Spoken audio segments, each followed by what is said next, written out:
ಶ್ರೀಮತೆ ರಾಮಾನುಜಾಯ ನಮಃ. ಮೇಲುಕೋಟೆಯಲ್ಲಿ ಹಿಂದೆ ಆದ ರಾಜಿಕಾ ಎಂಬ ಅವಾಂತರ, ಕಂಠೀರವ ಅಗ್ರಹಾರ, ನರಸಿಂಹಪುರ, ಮೇಲುಕೋಟೆಯಲ್ಲಿ ಈಗಿರುವ ಬೈರಾಗಿ ಮಠ, ಕಲ್ಯಾಣಿ, ಪರಕಾಲ ಮಠ ಇರುವ ಭಾಗಗಳಲ್ಲಿ ಸೀತಾರಣ್ಯ ಕ್ಷೇತ್ರ, ವರಾಹ ಕ್ಷೇತ್ರಾದಿ ಸಹಿತ ಇತ್ತು. ಮುಕ್ಕಣ್ಣಪ್ಪ ಅಗ್ರಹಾರ, ಶಿವಪುರ ಈಗಿನ ಹೊಸ ಬಸ್ ಸ್ಟ್ಯಾಂಡಿನ ಎದುರಿಗಿತ್ತು. ಈಗ ಗೊಲ್ಲರ ತೋಟವಾಗಿ ಖಾಸಗಿಯವರ, ನಾಯ್ಡು ಮೊದಲಿಯಾರ ಸ್ವತ್ತಾಗಿದೆ. ಶ್ರೀಪಾದಂಗಿಯವರ ವೆಂಕಟಾಪುರ ಈಗಿರುವ ತಿರುಮಂಗಿ ಆಳ್ವಾರ್ ಸನ್ನಿಧಿ ಬೀದಿಯಲ್ಲಿತ್ತು. ಇದರ ಪೂರ್ವದ ಗೋಪುರ, ಮಂಟಪ ಎಲ್ಲ ಒಂದು ಬಾವಿಗೆ ಪೂರ್ವದ ಕಡೆ ಬುರುಡೆ ವೈದ್ಯ ರಾಮಾನುಜಯ್ಯನ ಮನೆಗೆ ಸೇರಿದಂತೆ ದಟ್ಟವಾಗಿದ್ದವು. ನಾಗವಲ್ಲಿ ದಿವಸ, ಸಂಧಾನ ಸೇವೆ ದಿವಸ ಚಿನ್ನದ ಪಲ್ಲಕ್ಕಿಯನ್ನು ಈ ಗೋಪುರದ ಬಾಗಿಲಲ್ಲಿ ಒಳಗೆ ಬಿಜ ಮಾಡಿಸಲು ಬಹಳವೇ ಕಷ್ಟವಾಗಿತ್ತು. ನಾನು ಕಂಡಂತೆ ಕಾಂಟ್ರಾಕ್ಟ್ದಾರರು ಒಬ್ಬರು, ಪರಸ್ಥಳದವರು, ಮುನಿಸಿಪಲ್ ಪ್ರೆಸಿಡೆಂಟ್ ಆಗಿದ್ದು ತನ್ನ ಅಧಿಕಾರದಿಂದ ಈ ಗೋಪುರ, ಮಂಟಪ, ಬಾಗಿಲು, ದ್ವಾರಗಳನ್ನು ಒಂದೇ ರಾತ್ರಿ ನೆಲಸಮ ಮಾಡಿ ಗುರುತಿಲ್ಲದಂತೆ ಮಾಡಿಬಿಟ್ಟಿದ್ದು ಪ್ರತ್ಯಕ್ಷ ಇತಿಹಾಸ. ಇದರ ಬಾಗಿಲಲ್ಲಿ ಶಂಖಚಕ್ರ ಸಹಿತವಾಗಿ ಮಧ್ಯೆ ತೊಲೆಯಲ್ಲಿ ಬೋಳುನಾಮ, ಕಲ್ಲಿನ ಕೆತ್ತನೆ, ಇದಕ್ಕೆ ಕೆಳಗೆ ಒಂದು ಹಲ್ಲಿಯ ಬಾಲದಂತೆ ಗೆರೆ ಪೀಠ ಇತ್ತು. ಇದೆಲ್ಲ ಈಗ ಒಡೆದು ಹೋಗಿ ಬೇರೆ ಕಡೆ ಮನೆಗಳಿಗೆ ಹದಿ ಕಲ್ಲಾದವು. ಒಂದೆರಡು ಕಲ್ಲಿನ ಕಂಬದಲ್ಲಿ ದಾಡಿ ಇರುವ ಸಾತಾಣಿ ಮಹಾತ್ಮ ಈ ಗೋಪುರವನ್ನು ಕಟ್ಟಿಸಿದ್ದ ಗೊಂಬೆ ಇತ್ತು. ಈ ಕಲ್ಲು ಕಂಬದ ಭಾಗ ಈಗ ತೆಪ್ಪಕೊಳದ ಮುಂದೆ ಅಂಗಡಿಯ ಬಳಿ ತಲೆಕೆಳಕಾಗಿ ಬಿದ್ದಿದೆ.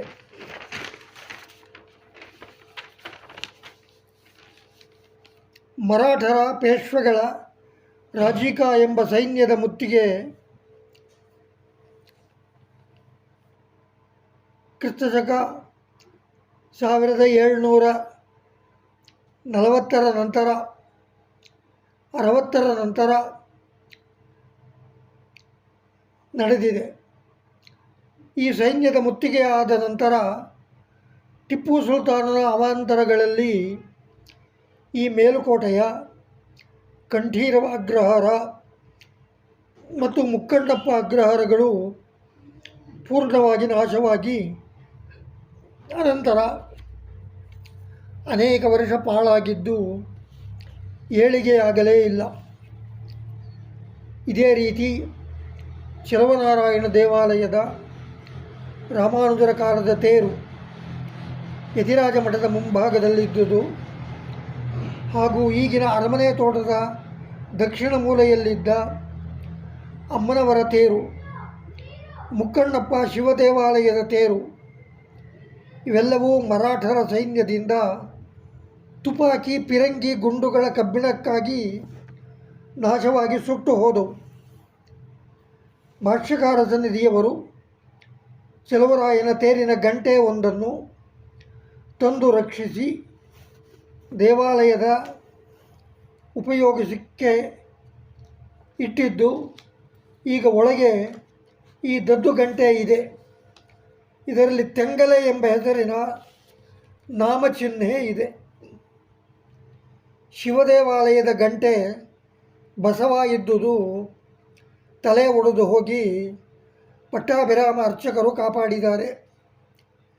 ಪಂಚಾಂಗ ಜೋಯಿಸರು ತೇರಿನ ಒಂದು ಮರದ ಗಣೇಶ ಮೂರ್ತಿಯನ್ನು ದೊಡ್ಡ ಗಣೇಶನ ಬಳಿ ತಂದಿರಿಸಿ ಎಣ್ಣೆ ಮಜ್ಜನ ಮಾಡಿ ಕಾಪಾಡಿದ್ದಾರೆ. ಕುಮಾಂಡೂರು ಇಳೆಯವಲ್ಲಿ ಒಕ್ಕರಣೆಯ ಸ್ವಾಮಿಯವರು ಮುಕ್ಕಣ್ಣಪ್ಪ ಶಿವನ ಮೂರ್ತಿಯನ್ನು ಶಿಥಿಲಗಳಿಂದ ತೆಗೆಸಿ ತಿರುವಾಯಿಮುಳಿ ಸ್ವಾಮಿಗಳ ಸಹಾಯದಿಂದ ನಲ್ಲೇನಹಳ್ಳಿ ಬಳಿ ತಂದು ಪ್ರತಿಷ್ಠಾಪಿಸಿದ್ದಾರೆ. ಮತ್ತು ಇವರೇ ಇಲ್ಲಿಯ ಮುಕ್ಕಣ್ಣಪ್ಪನ ಉತ್ಸವ ಮೂರ್ತಿ ಕಲ್ಯಾಣೇಶ್ವರನನ್ನು ಮುಮ್ಮಡಿ ಕೃಷ್ಣರಾಜರ ಅಪ್ಪಣೆಯಂತೆ ನಂಜನಗೂಡಿಗೆ ಸಮರ್ಪಿಸಿದ್ದಾರೆ. ನಂಜನಗೂಡಿನ ಉತ್ಸವ ಮೂರ್ತಿಯು ಟಿಪ್ಪುವಿನ ಆಡಳಿತದಲ್ಲಿ ಬೇರೆ ಕಡೆಗೆ ಹೋಗಿ ಸೇರಿತ್ತು. ಅದು ಸಿಗಲಿಲ್ಲ. ಒಕ್ಕರಣೆಯವರಿಗೆ ರಾಜರು ಇನಾಮಾಗಿ ನಂಜನಗೂಡಿನಲ್ಲಿ ಜಮೀನು ಕೊಟ್ಟಿದ್ದು ಎಂ ವಿ ಪಂಡಿತ ಚಕ್ರವರ್ತಿಯವರ ಬಾಲ್ಯದಲ್ಲೂ ಆ ಜಮೀನಿನ ಭತ್ತ ರೈತರಿಂದ ಅವರಿಗೆ ಸಲ್ಲುತ್ತಿದ್ದುದು ನನ್ನ ತಂದೆಯ ಚಿಕ್ಕಮ್ಮನವರು ಹೇಳುತ್ತಿದ್ದ ವಿಷಯ. ಇದಕ್ಕಾಗಿ ಅವರ ವಂಶದವರು ಪ್ರತಿ ವರ್ಷ ಕಲ್ಯಾಣೇಶ್ವರನ ರಥೋತ್ಸವದಲ್ಲಿ ನಂಜನಗೂಡಿನಲ್ಲಿ ಅನ್ನಸಂತರ್ಪಣೆ ಮಾಡುತ್ತಿದ್ದುದು ಹಳೆಯ ಇತಿಹಾಸ. ಹೀಗೆ ನಾಶವಾದ ಅಗ್ರಹಾರ ದೇವಾಲಯಗಳ 24 ಅಂಕಣದ ಕಲ್ಲುಗಳನ್ನು 25 ರೂಪಾಯಿಗಳಿಗೆ ಕಾಳಮೇಘಾಚಾರಿ ಎಂಬ ಪಾರುಪತ್ಯಗಾರರು ಸಾಲಗ್ರಾಮದ ಪಿಳ್ಳೆಲೋಕಾಚಾರ್ಯ ಶ್ರೀ ಸ್ವಾಮಿಯವರಿಗೆ ಖರೀದಿ ಮಾಡಿದ್ದು, ಅವರು ದೊಡ್ಡಾಚಾರ್ಯರ ಬೀದಿಯಲ್ಲಿ ಆ ಕಲ್ಲಿನಿಂದ ಮನೆ, ಅಸ್ತಿಭಾರ, ಮಂಟಪ ಕಟ್ಟಿಸಿದ್ದು 6 ತಿಂಗಳಲ್ಲೇ ಅಲ್ಲಿ ವಾಸ ಮಾಡದೆ ಶ್ರೀರಂಗನಾರಾಯಣ ಜೀಯರಾಗಿ ಸನ್ಯಾಸ ಪಡೆದು ಬಿಟ್ಟರು. ಈಗಲೂ ಈ ಮನೆ, ಮಂಟಪ ಇದರಲ್ಲಿ ಜನ ನೆಮ್ಮದಿಯಾಗಿ ವಾಸ ಮಾಡಲು ಆಗುತ್ತಿಲ್ಲ. ಇದು ಮುಕ್ಕಣ್ಣಪ್ಪ ದೇವಾಲಯದ ಹಳೆಯ ಇತಿಹಾಸ. ಮರಾಠರು, ಬ್ರಾಹ್ಮಣ, ಮಾವಳಿಗಳಾದರೂ ಶ್ರೀರಂಗಪಟ್ಟಣ ಜಯಿಸಲು ಹೈದರಾಲಿ ಕಾಲದಲ್ಲಿ ಚಿನಕುರುಳಿ ಯುದ್ಧ ಮಾಡಿ ಸೋತು ಮೇಲ್ಕೋಟೆಯನ್ನು ದರೋಡೆ ಮಾಡಿದರು. ಇದಕ್ಕೆ ರಾಜೀಕಾ ಅವಾಂತರ ಎಂದು ಹೆಸರು. ಟಿಪ್ಪು ಸುಲ್ತಾನನು ಚೆಲುವನಾರಾಯಣ ದೇವಾಲಯದ ಭಂಡಾರ, ವಿಮಾನ, ಚಿನ್ನದ ತಗಡುಗಳನ್ನೆಲ್ಲ ರಾಜ್ಯ ರಕ್ಷಣೆಗಾಗಿ ಎತ್ತಿಸಿಕೊಂಡು ಹೋದಾಗ ಪಕ್ಕದ ದಕ್ಷಿಣದ ರಾಮಧಾಮ ಅಗ್ರಹಾರದ ಅರ್ಚಕ, ಪರಿಚಾರಕ, ಸ್ಥಾನಿಕ, ಆಚಾರ್ಯ ಪುರುಷಾದಿಗಳು ವಿರೋಧಿಸಿದಾಗ ಆ ಅಗ್ರಹಾರವನ್ನೇ ನಾಶಪಡಿಸಿದ ಇದು ಮತ್ತೊಂದು ರಾಜೀಕ.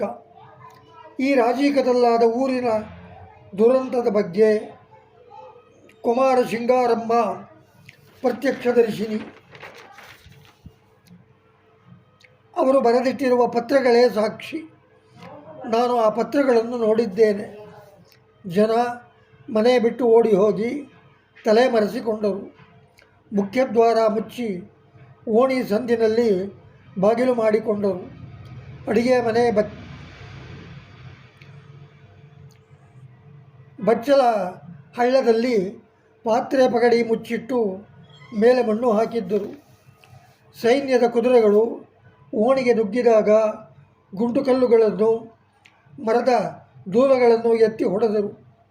ಆದರೂ ಟಿಪ್ಪು ಸೈನಿಕರು ಬಿಡದೆ ಸಾವಿರಾರು ಜನರನ್ನು ಕೊಂದರು ಎಂಬ ಇತಿಹಾಸ ಈ ಪತ್ರಗಳಲ್ಲಿದೆ. ಬಾವಿಗಳಿಗೆ ಶವ ಎಸೆದರು. ನಮ್ಮ ಮನೆ ರಾಮಧಾಮ ಅಗ್ರಹಾರದಲ್ಲಿದ್ದು ಬಾವಿಯಲ್ಲಿ ಹೆಣಗಳು ಬಿದ್ದು ಭಯಂಕರವಾಗಿದ್ದ ಕಾರಣ ಬದುಕುಳಿದ ಕೆಲವರು ಊರಿನ ಉತ್ತರ ಪೂರ್ವ ಸಂದುಗೊಂದು ಓಣಿಗಳಲ್ಲಿ ತಲೆಮರೆಸಿಕೊಂಡರಂತೆ. ಈಗ ನಾವಿರುವ ಮನೆಯು ಓಣಿಯಿಂದ ಕತ್ತಲಲ್ಲಿ ಮನೆಗೆ ಒಳಗೆ ಬರಬಹುದಾಗಿತ್ತು. ಈಗ ನಮ್ಮ ಮನೆ ಉಪ್ಪು ನೀರು ಬಾವಿ ಸಂದು. 3 ಬಾವಿಗಳಲ್ಲಿ ಇಲ್ಲೂ ಏನೋ ತೊಂದರೆಯಾದ ಕಾರಣ ಅದನ್ನು ಮುಚ್ಚಲಾಗಿದೆ. ಹೀಗೆ ಶ್ರೀವೈಷ್ಣವರು ಟಿಪ್ಪುವನ್ನು ದೇವರ ಸ್ವತ್ತಿಗಾಗಿ ವಿರೋಧಿಸಿದಾಗ ಕೆಲವರು ಶಿವಪುರದಲ್ಲಿ ಹೋಗಿ ತಲೆಮರೆಸಿಕೊಂಡಿದ್ದರಂತೆ. ಅಲ್ಲೂ ಟಿಪ್ಪುವಿನ ಅನುಮತಿ ಒಪ್ಪಿಗೆ ಇತ್ತೋ ಇಲ್ಲವೋ, ಟಿಪ್ಪು ಕಡೆಯವರು ಶಿವಪುರವನ್ನು ಪೂರ್ಣವಾಗಿ ನಾಶ ಮಾಡಿಬಿಟ್ಟರು.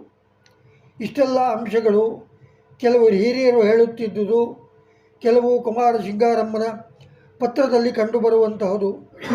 ಅಂತೂ ಈಗಲೂ ಸ್ಥಳೀಯ ಜನರು ಯಾರೂ ಈ ಅಗ್ರಹಾರಗಳ ಪಾಳುಗಳಲ್ಲಿ ವಾಸವಾಗಿಲ್ಲ. ನಂಬರ್ 1, ರಾಮಧಾಮ ಅಗ್ರಹಾರದಲ್ಲಿ ಪಟ್ಟಾಭಿರಾಮರ ಗುಡಿ ಒಂದು ಮಾತ್ರ ನೆಲಸಮನಾಗಿ ಉಳಿದಿದೆ. 2, ಶಿವಪುರದ ಅಗ್ರಹಾರದಲ್ಲಿ 2 ಮಂಟಪ, 1 ಶಿವನ ಅಭಿಷೇಕದ ಕೊಳ ಉಳಿದಿದೆ. 3, ಕಂಠೀರವ ಅಗ್ರಹಾರ ಉತ್ತರಾಜಿ ಮಠದ ಭಾಗವಾಗಿದೆ. ರಾಮಾನುಜರು ತಿರುನಾರಾಯಣಪುರದಲ್ಲಿ ಸ್ಥಾಪಿಸಿದ್ದ 18 ಸಣ್ಣ ಅಗ್ರಹಾರಗಳ ಲಿಸ್ಟ್ ಪವಿತ್ರೋತ್ಸವದ ಪವಿತ್ರ ವಿತರಣೆಯ ಪಟ್ಟಿಯಲ್ಲಿ ಲಿಖಿತವಾಗಿ ಸ್ಥಾನಿಕರ ಮನೆಯಲ್ಲಿದೆ. ಈ ಅಗ್ರಹಾರಗಳಲ್ಲೂ ಬ್ರಾಹ್ಮಣ ಶ್ರೀ ವೈಷ್ಣವರ ಮನೆಗಳು 1, 2 ಈಗ ಉಳಿದಿವೆ. ಹೀಗೆ ಸುಮಾರು ಈಚೆಗೆ ಇಸವಿ 1760ರಿಂದ 1799ರವರೆಗೆ ರಾಜೀಕ ಅವಾಂತರದಿಂದ ಶಿಥಿಲವಾದ ಮೇಲುಕೋಟೆ ಸ್ಥಳೀಯರ ನ್ಯೂನತೆಯಿಂದ ಈವರೆಗೂ ಹಿಂದಿನಂತೆ ಅಭಿವೃದ್ಧಿಯಾಗಿಲ್ಲ. ಪರಸ್ಥಳ ಹಣವಂತರ ವಾಸರಹಿತವಾದ ಮನೆ, ಅಪಾರ್ಟ್ಮೆಂಟ್ಗಳು ಹೆಚ್ಚಾಗಿವೆ, ಪಾಳುಗಳು ಕಡಿಮೆಯಾಗಿವೆ ಎಂಬುದೇ ವಿಶೇಷ. ಇಂತೂ ಶ್ರೀರಾಮ ಶರ್ಮ, ವಿಜ್ಞಾಪಕ, 20-3-2024. ಶ್ರೀಮತೆ ರಾಮಾನುಜಾಯ ನಮಃ.